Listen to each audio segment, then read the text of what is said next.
Hello, this is Dr. Bernstein with your December 2016 Teleseminar. Thanks for joining me and happy holidays. First, I want to give you our usual warning that many of my answers are educated guesses and may not be appropriate to the particular individual who asked the question. The game plan here is to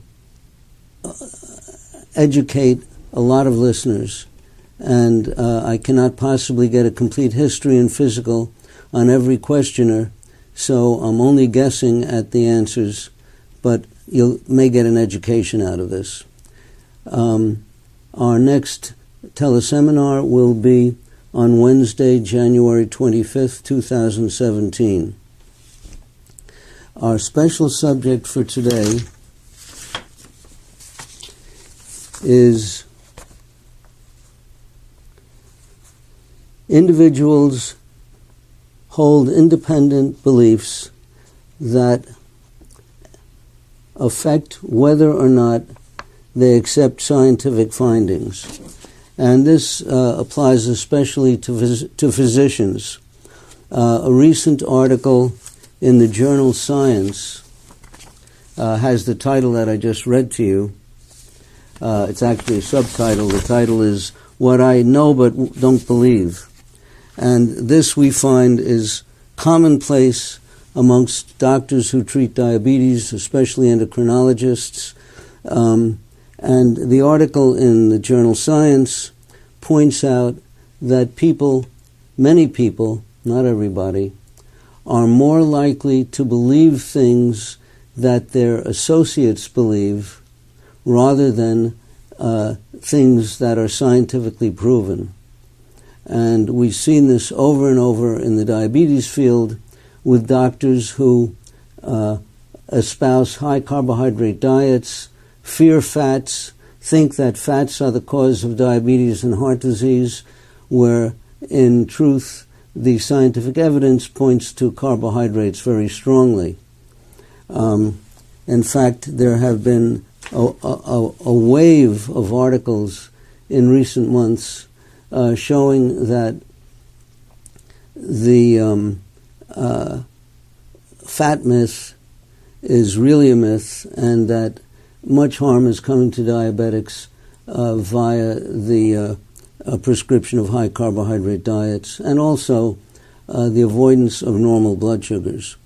In our next teleseminar, we're going to discuss some more articles that show the origin of or the history of the myth about high blood sugars and high carbohydrate foods are good. Okay, now we're going to get to the first question. You have mentioned thus far that the use of Tresiba insulin should be twice daily. Why twice a day as opposed to once a day? Well, first of all, Tresiba insulin is probably the longest acting insulin that we have available at this moment in time, which is the end of 2016. It will, for a person who makes no insulin at all, last perhaps 3/4 of a day before it starts tapering off. So for type 1 diabetics, or anyone who's lost almost all of his beta cells, twice a day injections are necessary. It just doesn't last long enough to cover the whole day. There are some individuals, like type 2 diabetics, who are still making a fair amount of insulin but need a little bit of help, who can get Tresiba once a day. For example, I have type 2 diabetics who need some help over the part of the day that they're having meals. And we give them a little bit of Tresiba in the morning to cover the eating part of the day, and they get none at night, and they do fine, because their beta cells are getting enough of a rest during the day that overnight they can make enough insulin to prevent gluconeogenesis that would raise their blood sugar overnight. So that's the reason. There are some people, as I said, type 2 diabetics, who may only need it once a day, and that's usually in the morning. Let's see what else we have.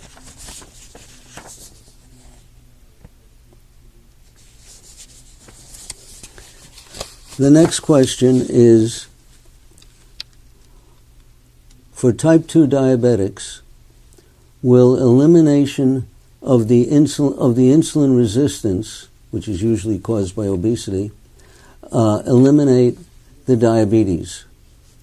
Well, it's a very good question, and it depends on the individual.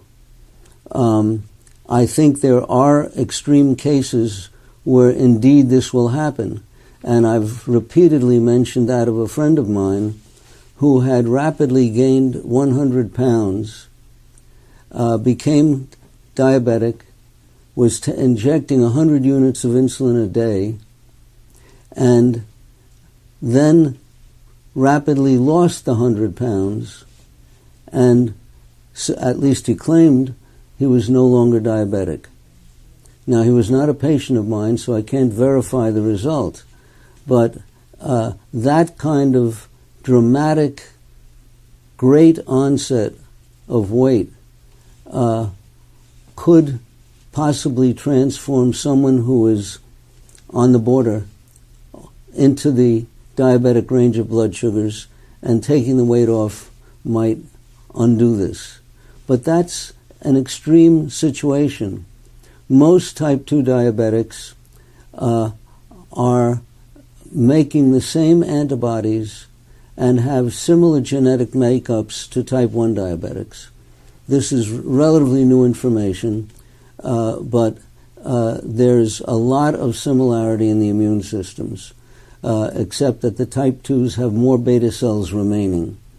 So if you take a person who is type 2 and, well, let's take this situation. Say that a non-diabetic makes 3 times as much insulin as he'll ever need.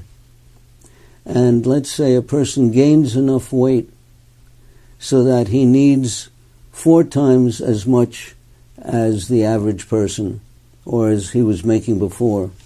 That weight gain will take him over the line, and he won't be able to make enough insulin to compensate. But if he loses that weight and goes back to making 3 times as much as he needs, he may no longer be diabetic. But for the bulk of type 2s who are not grossly obese, it's not likely that they're going to reverse the disease. They're going to make it much milder, and their average blood sugars may be lower, and they may not go as high after meals, but the chances are that they still will not be able to tolerate a high carbohydrate meal without their blood sugar going pretty high afterward. Next question.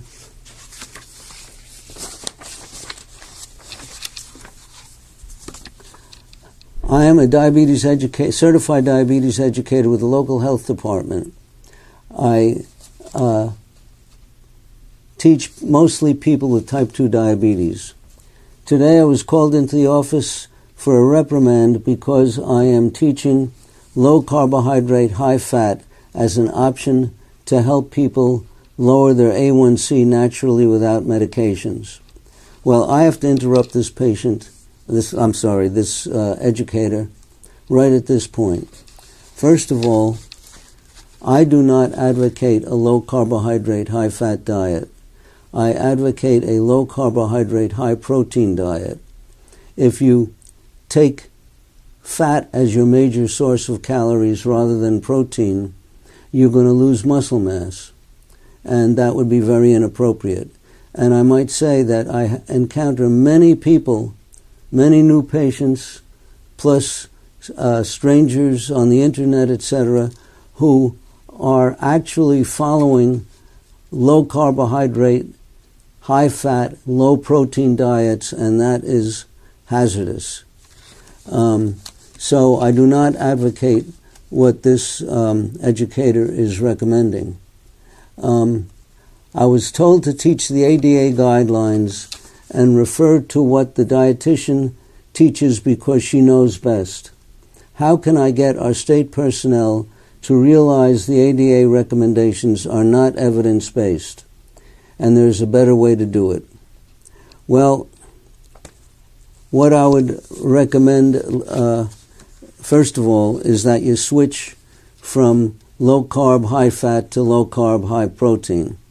And then you can look at the various articles that we've been putting forth on Dr. Bernstein's Diabetes University, as well as some subsequent ones that will be coming up in future months. For example, next month we are going to discuss an article that we just stumbled on, published in 1985, that shows the history of the low-fat myth and how that came about for political and financial reasons.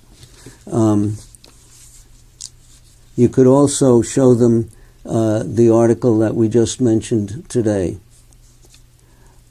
from the journal Science, Why I Know But Don't Believe. On my last 2 post-meal blood glucose checks, my levels keep rising. The meals were very low carb, and I am using the Freedom Light meter, etc.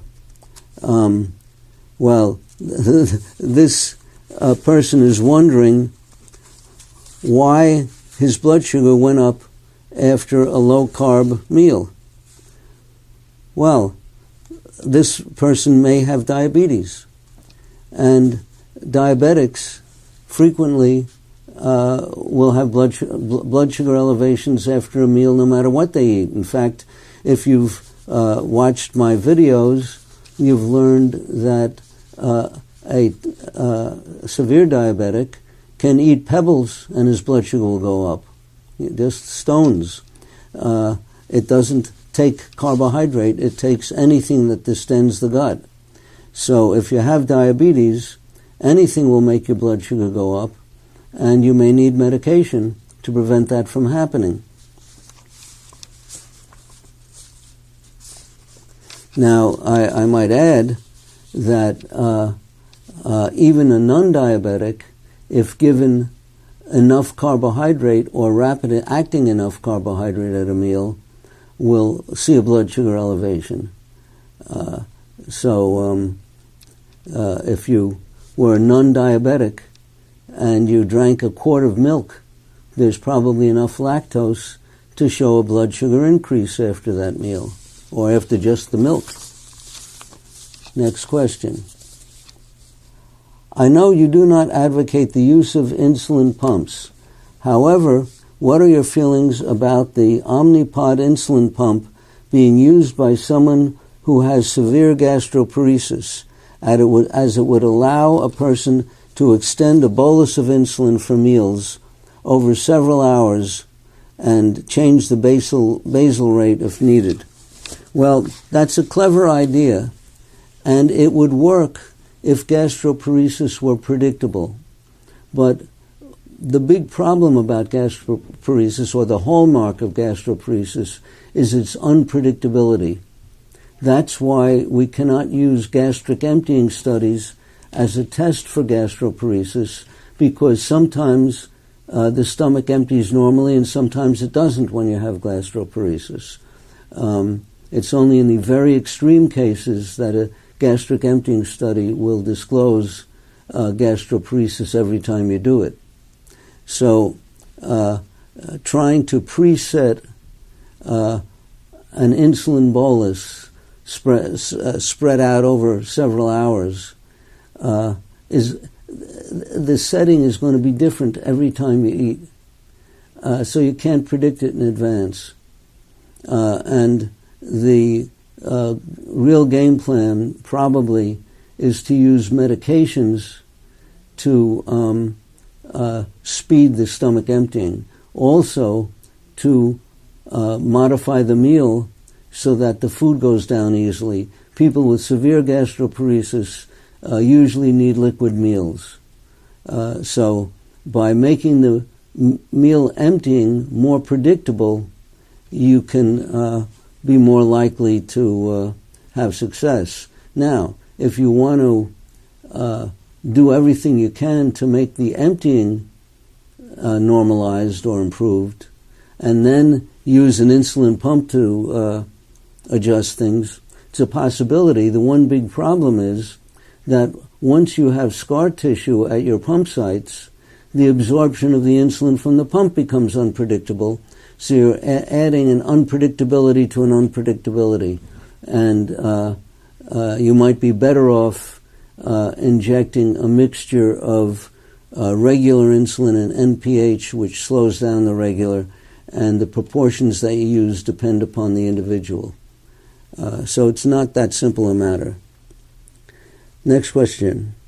How long do you think it would take for the kidney function to improve if normal blood sugars are maintained? Do you think it can improve from chronic kidney disease stage 3 with normal blood sugars, or just remain stable without progressing? Well, it depends to a great extent on how damaged the kidneys are. Stage 3 chronic kidney disease covers a fairly wide range of creatinine clearance or total kidney capacity. And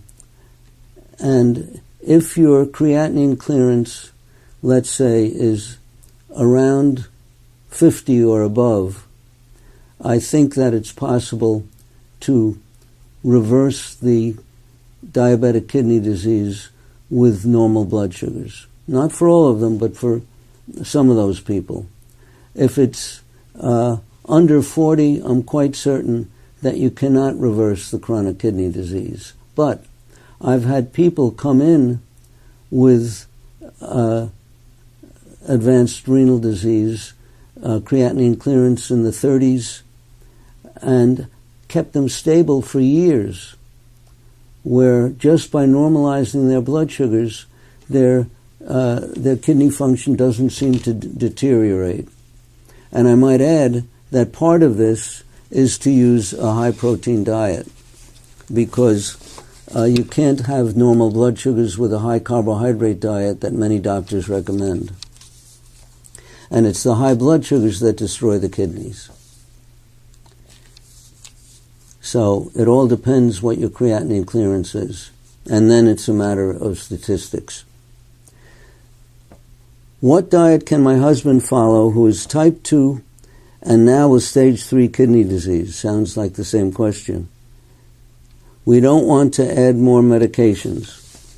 Well, I just gave the answer about the diet, namely high protein, low carbohydrate. And not wanting to add medications when you're dying of kidney disease is sort of frivolous. If I were dying of advanced kidney disease, I would do anything that I could to prolong my life.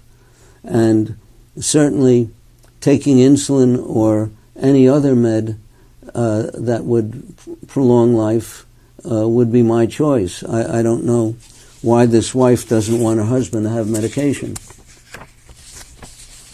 especially in a life and death situation.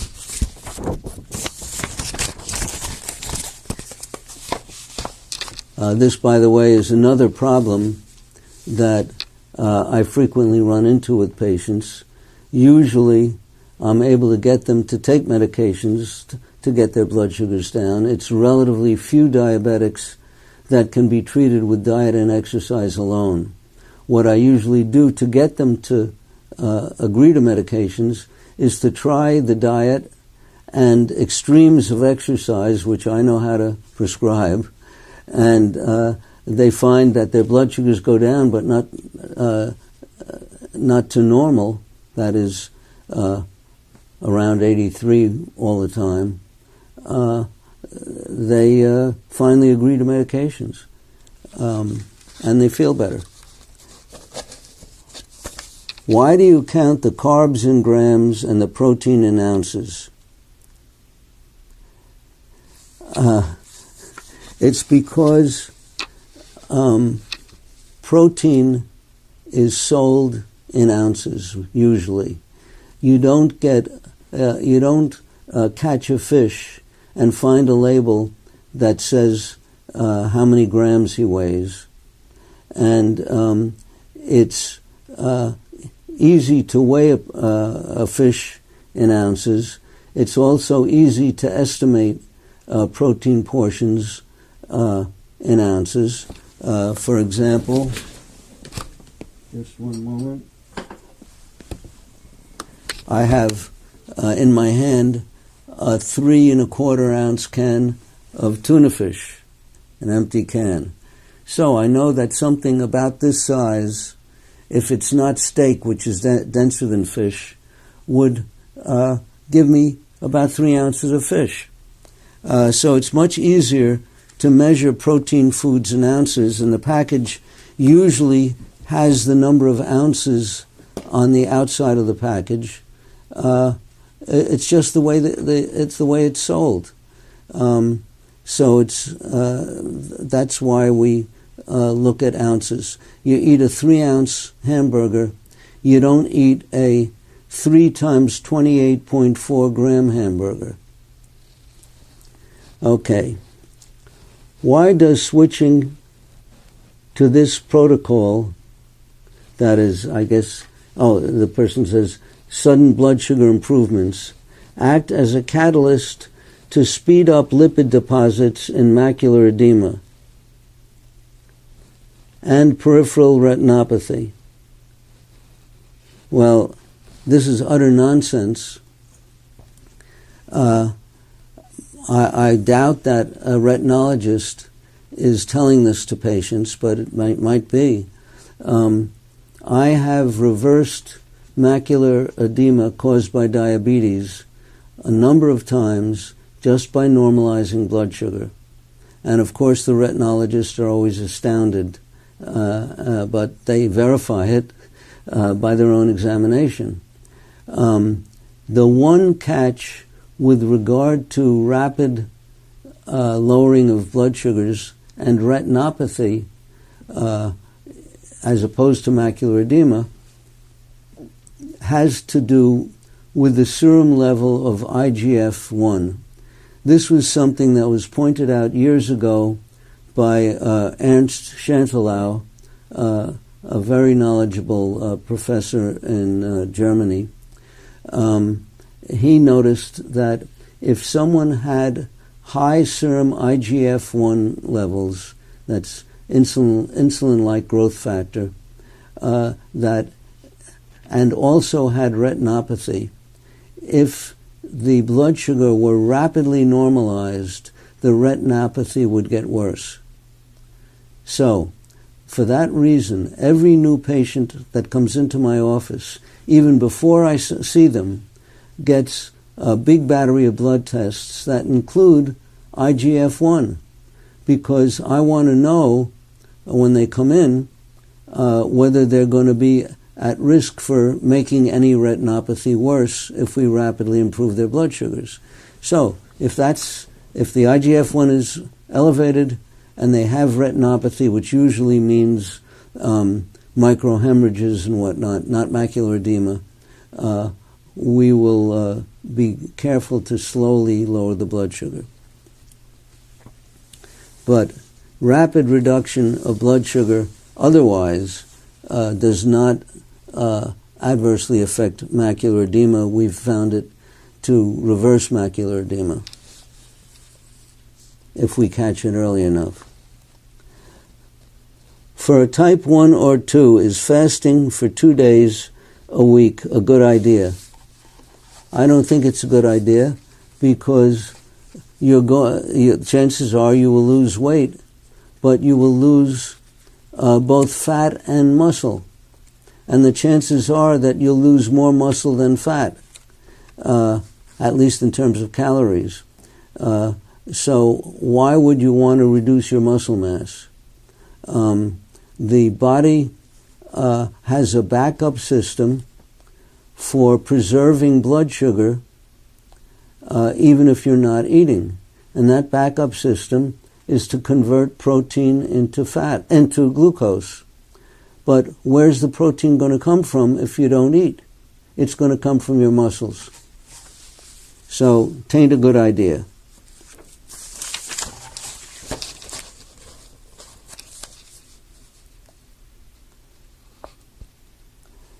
This person says they were diagnosed LADA, that's latent autoimmune diabetes of adulthood. And I might point out that most of the patients that have come in here who told me that their doctors had told them they had LADA did not have LADA.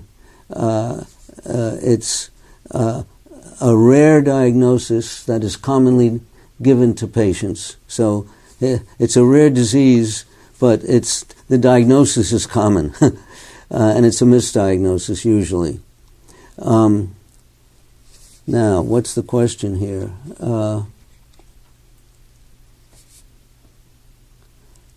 I am antibody negative and very little basal required on insulin pump. Do you think this is really LADA? I have a 5.3 A1C. Currently on your diet, A1C has been as low as 4.9. My endo wants to call it type 2 now. So the endo read my mind. I don't think it's important what you call the disease, and I've said this over and over. It's important to treat the blood sugars and to keep the blood sugars normal. And that means even after meals. So what you call it doesn't matter. You do what works. As Yogi Berra could have said, what works, works. And it could be diet and insulin, it could be exercise, could be certain oral medications. You do whatever it takes. And it doesn't matter what you call it. On Farxiga, 10 milligrams, I guess, per day. Can't use glucophage or Victoza. Blood sugars plateaued for 2 months.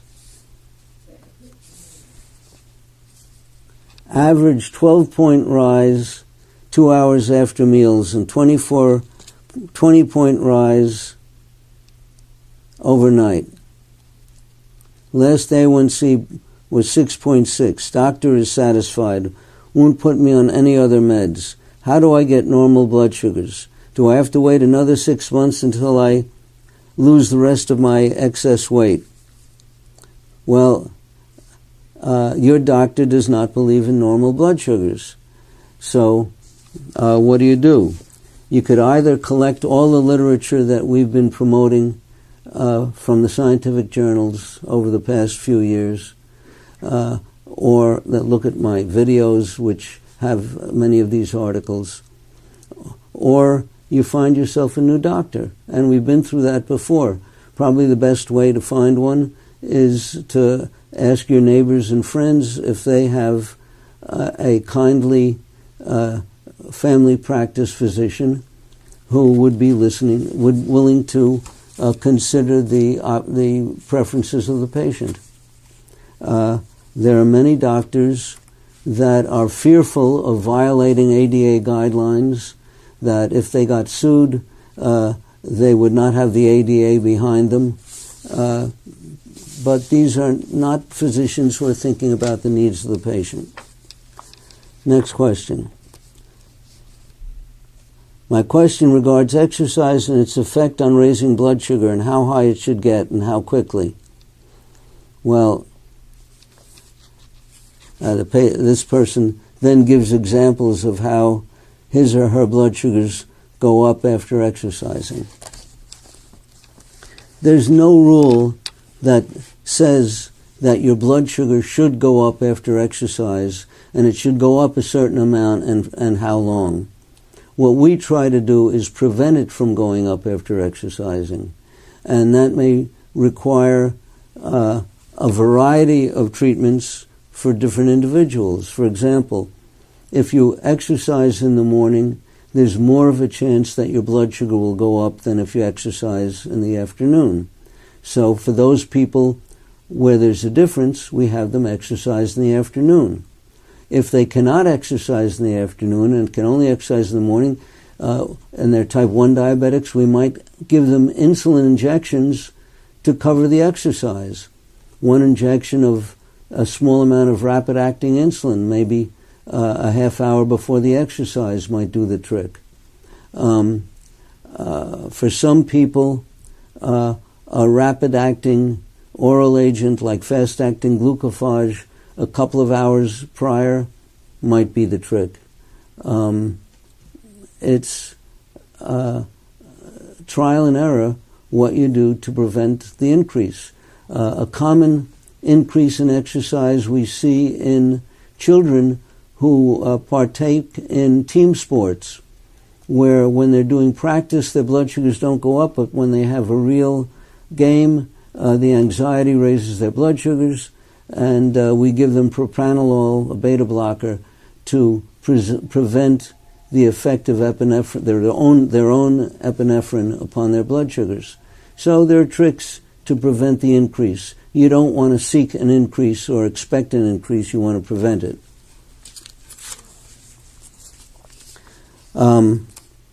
We have been following your book with spectacular impact on stability of her blood sugar levels. Okay. Our endocrinologist is strongly pushing back, saying that the hyperketonemia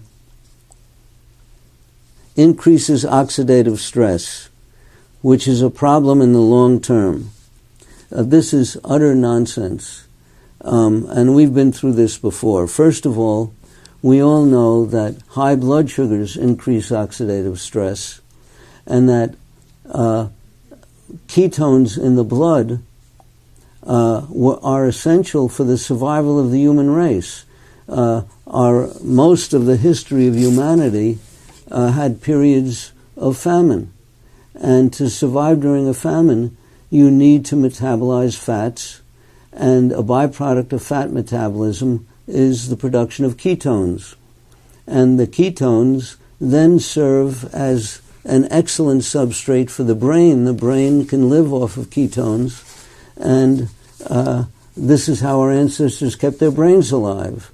So humanity grew up on ketones, and to tell them that making ketones because you metabolize fat is dangerous is ridiculous. What's dangerous is high blood sugars. That's what's killing diabetics.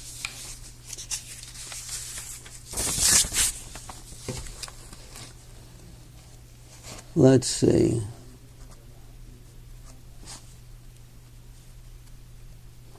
Okay, this is another patient who was diagnosed with LADA and developed carpal tunnel syndrome in her right hand, and her feet don't sweat. As I move my A1C lower against doctor's orders, is there a good chance my feet will recover and hands stop tingling? Okay. The feet are, if you have really normal blood sugars, what I've seen over and over is that numb feet recover.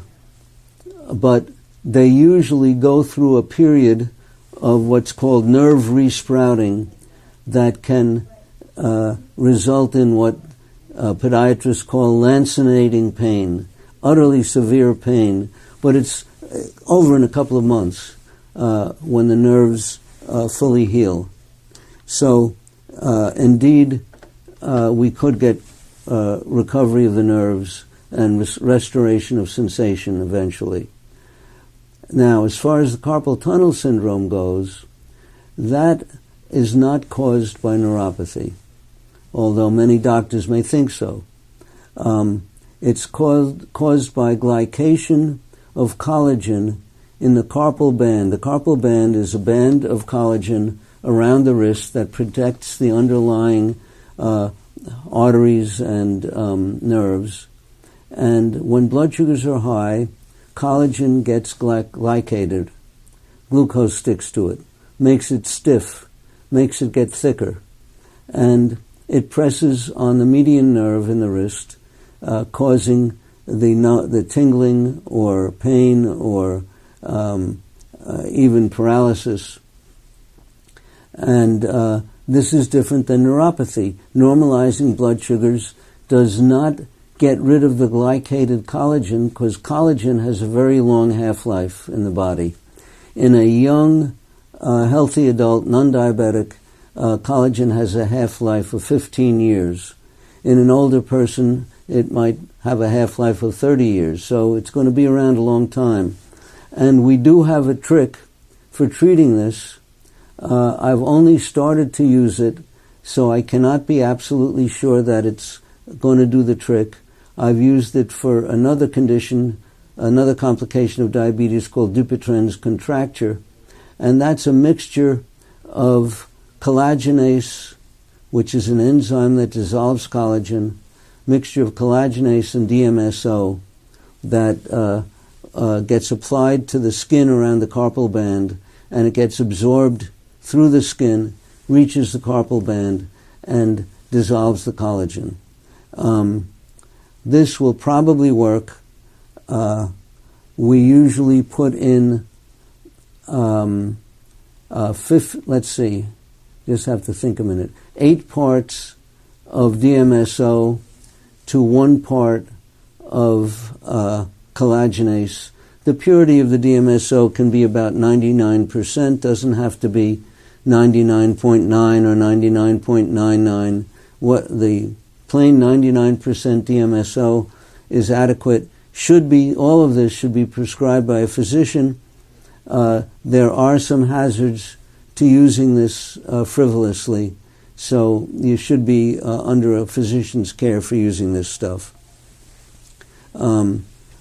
Possibly a specialist in sports medicine or rehabilitation medicine may be the doctor to see. Let's see. Next question. Top endocrinologists in my state believe all diabetics over the age of 45 should be on statins. Is there a definitive study or two that I can show them to change their minds?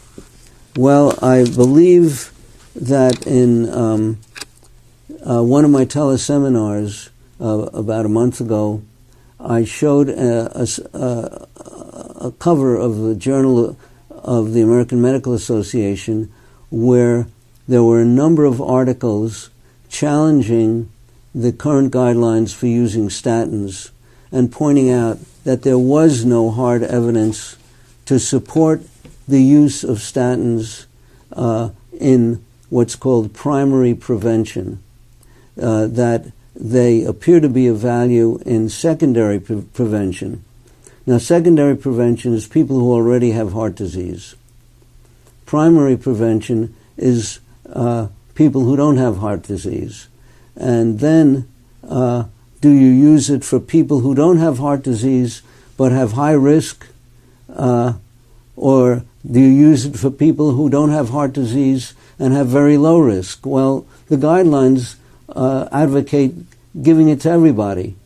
And I don't agree with that. I think that at the very least, if you're considering a statin, you get a coronary artery calcium score and also coronary CT angiography. And that will give you some clues as to whether it could be of any value. To just frivolously give statins because you're diabetic doesn't seem to me wise unless you have high blood sugars all the time.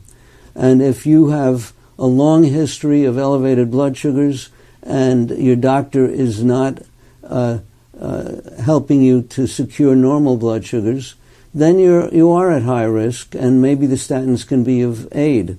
But of course, different studies show that you have to treat different numbers of people to save one life. So I think one study may show that you have to treat 48 people to save one life, 48 people for 5 years to save one life. Another study shows you have to treat 111 people for 5 years to save one life. So there are lots of things to take into consideration. And the important thing is whether or not the blood sugars are normal. And if you're going to let them be high, might as well use the statins. Next question. Why cholesterol values are now a non-issue? Plus, where can I find this info in the literature and I can share with my doctor? Well, we're going at my next teleseminar and in subsequent videos, we're going to show an article that goes into detail in the history of the cholesterol myth. And you'll see that there never was any evidence for cholesterol being a culprit. And why should we look for evidence that it's not a culprit when we don't have any evidence that it was a culprit? Nevertheless, we do have a number of other articles in the non-culprit realm, and we've gone over them in our teleseminars, and there will be more. Next, if a patient comes to you who has had diabetes for 25 years with an average A1C of about 12 and has had 2 heart attacks, vision and kidney issues, would you still use aggressive means to bring down his blood sugars, or would you do it gradually over time? Again, I remind you about the IGF-1 rule and retinopathy. If the patient has a high serum IGF-1 and already has retinopathy, we'll bring the blood sugars down slowly. If the patient already has retinopathy and a normal or low IGF-1, we would try to bring it rapidly. But there's one other catch, and that is pseudo-hypoglycemia.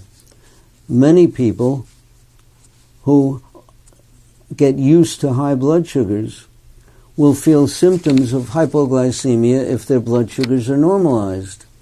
And since this is such a common problem, I usually lower my target blood sugar gradually on everybody so that they don't end up complaining of hypoglycemia. By the way, the most common complaint is hunger.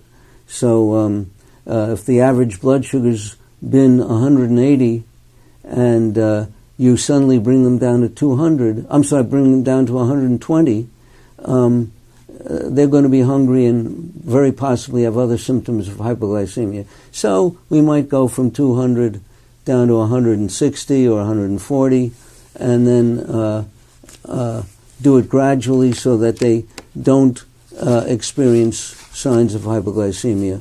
And it's really a pseudo-hypoglycemia. It's the symptoms without a really low blood sugar. Do you have anything special you do to help your patients keep their New Year's resolutions of trying to take better diabetes care? Well,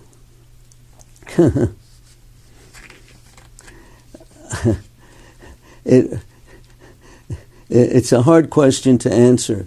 The one thing that does help is seeing results. If you rapidly give a patient normal blood sugars and he feels less tired, less hungry, not wiped out like I felt all the time when I had high blood sugars, they get incentive to continue. Also, the people with neuropathy, when the numbness or pain goes away, they have incentive.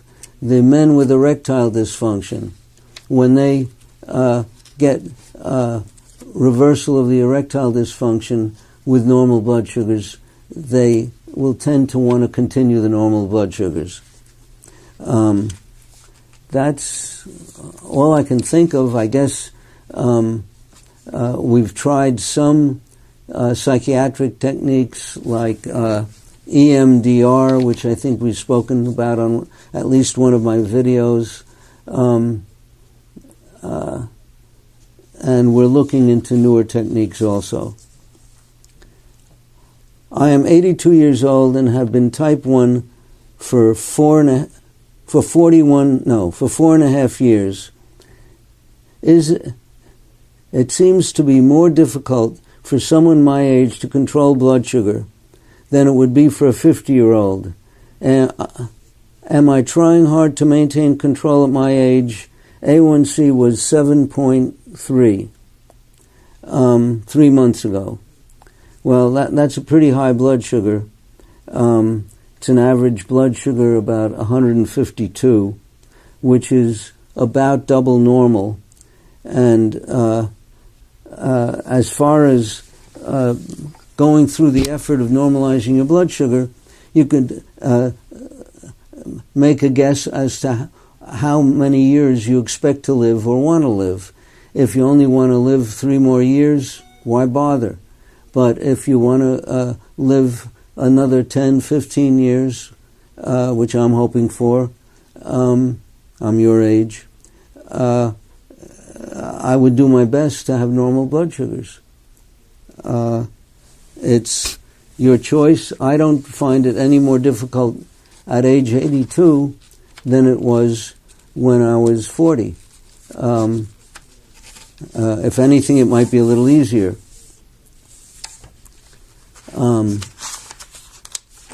Next question. Have you ever seen an elevated SED rate in diabetes? I've seen patients with diabetes who have other diseases that cause an elevated sedimentation rate. A SED rate or sedimentation rate is measured by putting some whole blood in a long, narrow tube and measuring how rapidly the column of red cells drops in the serum of the blood over the period of an hour. And the higher the rate of fall of red blood cells, the higher the sedimentation rate. And there are a number of autoimmune and inflammatory diseases, including infections, that cause elevated SED rate. And diabetes per se, to my knowledge, does not. But I have encountered many patients with gum and tooth infections, with lupus and other autoimmune diseases who had elevated sedimentation rates, but from the other diseases. Next question, does Tresiba peak? Not to my knowledge. Tresiba is the longest acting insulin we have, and it tends to start slowly, last about a day, but it tapers off so that for most people you cannot use one dose to cover the whole day. And I've not seen any evidence of it having a peak. Next question. What could cause my lows at 4 a.m., 10 hours after my last shot of regular insulin for a meal? Well, first of all, I'd advise you to read my book, Diabetes Solution. And this is 10 hours after your last shot of regular insulin. In all likelihood, the regular insulin has finished working unless it was a very large dose. If you're giving a patient an ADA diet, they have to take so much insulin to cover a meal that it lasts longer than the package insert states. In fact, John Galloway of Eli Lilly about 35 years ago showed that if you injected 70 units of regular insulin in one shot, you could make it last a week. So if you use ADA doses of regular insulin, that could be causing the 3 a.m. Blood sugar drop. Another cause could be taking too much Tresiba at bedtime. That's a possibility. And offhand, I can't think of anything else. Or you may have been exercising before bedtime. That could do it too. What are the best foods to eat before going to bed so that levels remain balanced during sleep? This is perpetuation of an ADA myth. The ADA still advocates 1 shot a day insulin, not for everybody, but for many, where they're covering all the meals with 1 shot of long-acting insulin, and and in effect, it's forcing people to eat to cover the insulin. They're given a very high dose of insulin, and they're forced to eat all day, including at bedtime, or they're going to go down overnight. If you're using a basal bolus dosing regimen, which is what I invented back in 1969 and 1970, and was opposed by the ADA, then you should not have this problem. Read my book, Diabetes Solution, and it just shouldn't be a problem. There may be special situations that you have to be very creative to create that might require a snack at bedtime, but usually not. Usually the only people I have who snack at bedtime are kids who get hungry, and we actually have to give them insulin to cover the snack. And that's basically it. This is the ADA way, not my way.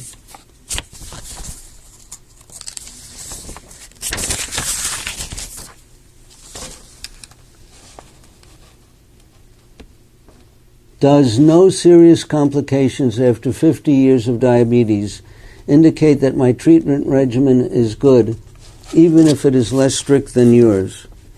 Well, I have examined thousands of diabetics, many of whom were told they had no diabetic complications.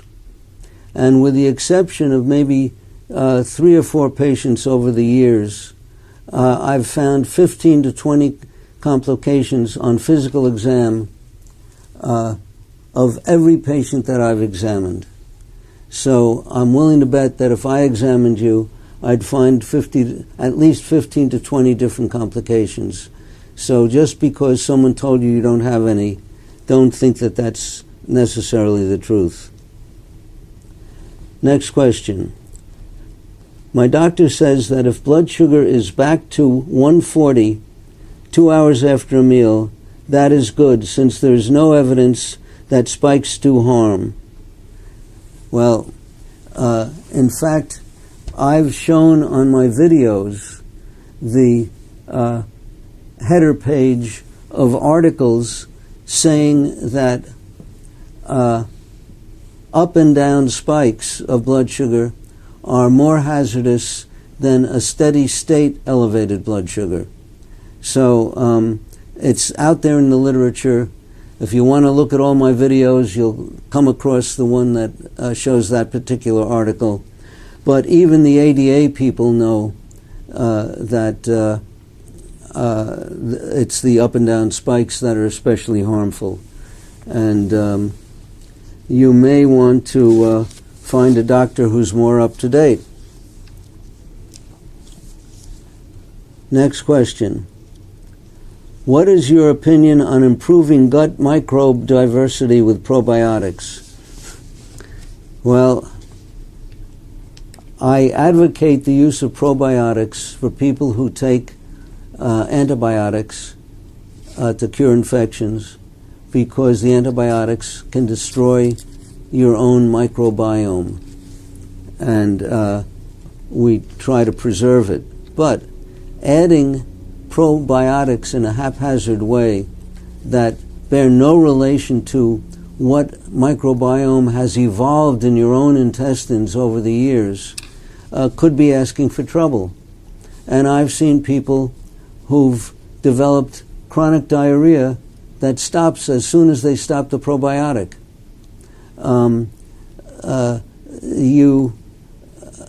In normal situations, you develop intestinal flora from age of maybe from birth, maybe from a few months on, and the nature of the flora evolves as your eating habits evolve, as your exposure to antigens evolve over time, and there's a stability that occurs as you adapt to your flora and your flora adapts to you. And to introduce something new for no purpose and improving microbe diversity, it might not improve the diversity. It might change the nature, and it might not change the nature of your flora in the right direction. So why take chances? Again, there are lots of myths out there, and people are taking all kinds of treatments that for mythical reasons. In your book, Dr. Bernstein's Diabetes Solution, you recommend to follow a diet with 30 grams of carb per day and 6 grams in the morning and 12 grams for lunch and dinner. Well, these are maximums. These are not recommended amounts. And they're based upon securing vegetables. I don't recommend carbohydrates for the sake of carbohydrate. I recommend vegetables and limiting the amounts to 6, 12, and 12.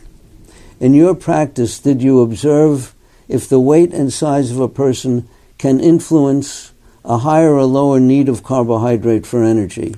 Well, I'm not giving them carbohydrate for energy. I'm trying to give them vitamins. Or does the liver adjust consequently? This is, again, utter nonsense. The bulk of the energy that my patients get is from their dietary fat and from the conversion of protein to glucose. It's not from dietary carbohydrate. In fact, this amount of dietary carbohydrate would never meet the average person's energy needs. Let's say that the average person, adult, needs 2,000 calories a day. Well, my 30 grams of carbohydrate is about 150 calories a day. So no way are they getting operational energy from the dietary carbohydrate. And our ancestors, who were hunter-gatherers, likewise got their energy mostly from protein and from whatever fat happened to come along with the protein.